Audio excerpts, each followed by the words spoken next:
Duck, the Great Western engine, worked hard in the yard at the big station. Sometimes he pulled coaches. Sometimes he pushed freight cars, but whatever the work, Duck got the job done without fuss. One day, Duck was resting in the shed when Sir Topham Hatt arrived. "Your work in the yard has been good. Would you like to have a branch line for your own?"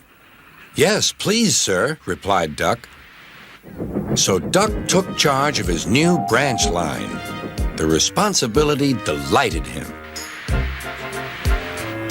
The line runs along the coast by sandy beaches till it meets a port where big ships come in. Duck enjoyed exploring every curve and corner of the line.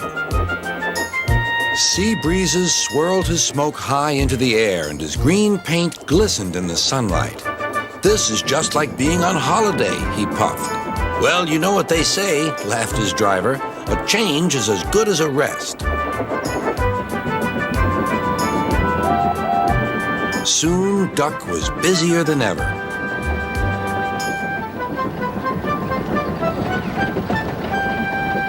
Sir Topham Hatt was building a new station at the port. Duck pulled the heavy freight cars wherever they were needed. Bertie looked after Duck's passengers, and the other engines helped too, but the work took a long time. Noise and dust filled the air. "Don't worry," whistled Toby. "The station's nearly finished." "And on time, too," said Duck thankfully. Duck felt his responsibility deeply and talked endlessly about it. "You don't understand, Donald, how much Sir Topham Hatt relies on me." "Ach, aye," muttered Donald sleepily. "I'm Great Western, and I—" "Quack, quack, quack." "What?" "Ye heard? Quack, quack, ye go. Sounds like ye'd an egg laid. Now wheesht and let an engine sleep." "Quack yourself," said Duck indignantly. Later, he spoke to his driver. "Donald says I quack, as if I'd laid an egg."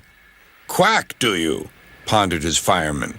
He whispered something to Duck and his driver. They were going to play a joke on Donald and pay him back for teasing Duck. The engines were busy for the rest of the day, and nothing more was said.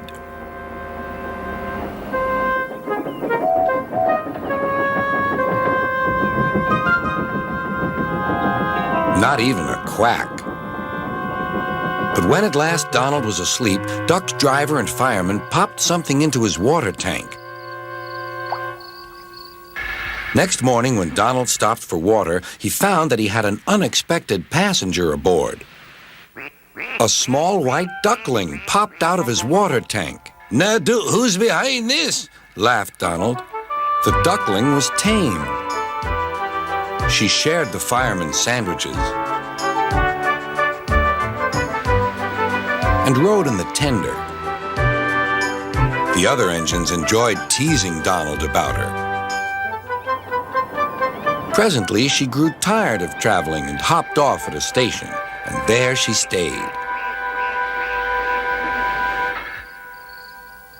That night, Donald's driver and fireman got busy, and in the morning, when Duck's crew arrived to look him over, they laughed and laughed. "Look, Duck, look what's under your bunker. It's a nest box with an egg in it." Donald opened a sleepy eye. "Well, well, well, ye must have laid it in the night, Duck, all unbeknownst." Then Duck laughed too. "You win, Donald. It'd take a clever engine to get the better of you." There's a pond near the duckling station. Here she often swims and welcomes the trains as they pass by. The station master calls her Dilly, but to everyone else, she is always Donald's duck.